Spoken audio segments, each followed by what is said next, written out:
terima kasih. Selamat pagi.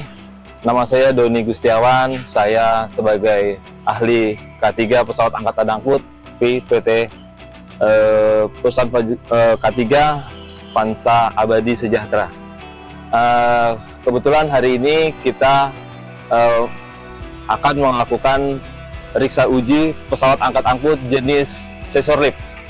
Nah, scissor lift ini berfungsi adalah untuk mengangkat khusus untuk orang dan mungkin ada tambahan untuk barang.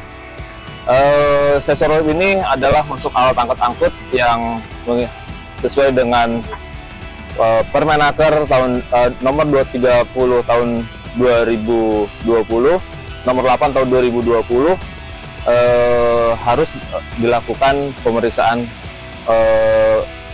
K3 untuk memastikan bahwa alat itu aman dan untuk pekerjanya. Alat ini beresiko terhadap kecelakaan, yaitu apa? Terjatuh, bisa juga terjepit, dan karena dia untuk melakukan pekerjaan di level tinggi, jadi harus dilakukan pemeriksaan sesuai dengan Permenaker 8 tahun 2020. Tahapan dari riksa uji sendiri adalah secara garis besar ada 3, yaitu pemeriksaan visual, kemudian pengujian fungsi, dan terakhir adalah pengujian uji beban. Adapun sebelum melakukan itu, biasanya kita akan melakukan pemeriksaan dokumen. Apakah alat tersebut kategori baru dari pabrik, atau alat tersebut memang sebelumnya sudah dilakukan pemeriksaan, jadi disebutnya riksa uji berkala. Nah, untuk visual kita memeriksa beberapa komponen-komponen safety dari mulai roda, tenaga penggeraknya, sampai untuk alat untuk yang ada di sangkar itu sampai ketinggian yang memang maksimal, karena itu resikonya terjatuh. Kemudian setelah dilakukan pengujian pemeriksaan visual sesuai dengan checklist yang ada dari Permenaker, kita lakukan uji fungsi.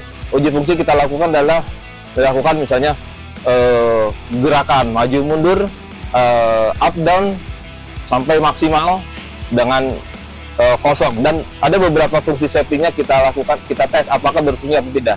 Dan terakhir adalah uji beban. Nah, uji beban ini biasa kita lakukan dengan diisi dengan maksimalnya sesuai dengan fungsinya yang akan dilakukan. Kalau alat scissor lift di situ biasanya untuk mengangkat 2 orang maksimal. Nah, kita lakukan uji beban angkat 2 orang sampai ketinggian yang maksimal sesuai dengan posisinya di indoor atau outdoor. Jadi ya, kalau alat itu dari pengujian ke seluruh pengujian itu dinyatakan tidak layak atau tidak berjalan baik, yaitu alat boleh digunakan, bisa digunakan untuk pekerjaan.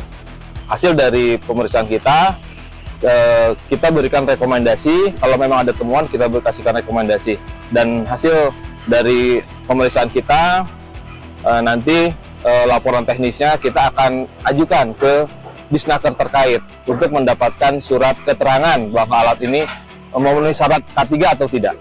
Itu kira-kira yang kita lakukan dalam proses pemeriksaan dan pengujian K3 pesawat angkat angkut. Demikian, terima kasih.